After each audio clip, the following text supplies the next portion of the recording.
So taking a look at stage 9 of LaFerrari Aperta event using TouchDrive, and yeah, this one is incredibly tough to get blueprints out of. Using my 3600 version of the car, I've had it where I've been able to get under the 120 run, but getting down to this 118 is really painful, and that is because the AI is tough, then the track and car combo do not suit TouchDrive at all. I'll take a run through the pathway that I've been using with it, and just, yeah, you can see if it's of any use to you guys, and if you'd be able to maybe improve on it. Let us know down in the comments if you had more success with this one. But yeah, I've been having really trouble. I've been getting close to the 118, but yeah, it's just such a tough one, especially like I said with that AI aggression throughout the entire race, and the 4 option junction really being something you have to just ignore, because yeah, TouchDrive just goes absolutely haywire when you try and select any of the options for it. This is one as well where you need to pretty much keep nitro in the tank at all times just for the AI, because of how many times they're going to be nudging and bouncing off of your car all throughout this course from start to finish.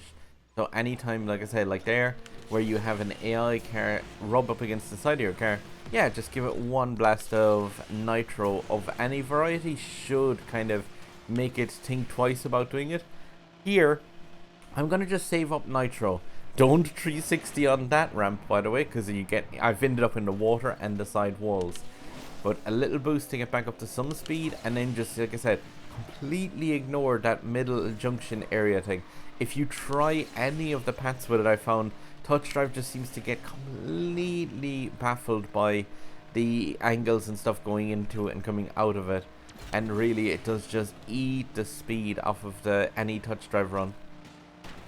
Here again, like, we've got AI trouble all the way throughout this race, so again, I can't stress this enough, but TouchDrive and AI just do not mix, because of the fact that, like, it adds in that random element to the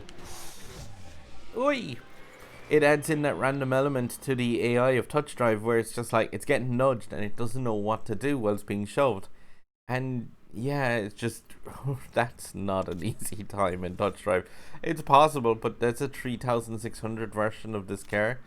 And yeah, again, like I said, for all points throughout this race, you need to have nitro saved, and as soon as AI like bump up against you like that, just throw your car into an imperfect nitro and you should be able to fend them away from you. But just make sure it never waste nitro on this course in areas where you don't have to. So like if you're just on a drift on this course here where I was going at 200-ish miles an hour, like that's pretty much as good as it gets for TouchDrive.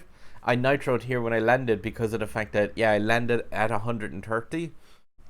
And again, that middle junction area there, just ignore all of that. If you try and set the car into any of those other paths than the left one, TouchDrive goes like, and yeah, dramatic representation. It may look nicer in game, but that's effectively what it does. And every one of those kind of motions the car does, watch your speedometer for it, and it just like eats that speed. It's really terrible to see. So yeah, take the far left one with that. And again, this is the 9th run that I took, 7 of which were TouchDrive, and it took 7 runs with a 3600 car to get all of the blueprints from this. This one definitely not easy, but possible with a 5-star version of Mclaren. Again, like I said though, tuning doesn't have as huge an impact on the cars as it does when you're doing manual control, because of the fact that some things like steering, acceleration and stuff like that are all kind of completely messed over by TouchDrive, and the max speed tuning really doesn't make any difference, because you're going to have an awful lot of trouble trying to get a car to stay at that max speed using TouchDrive.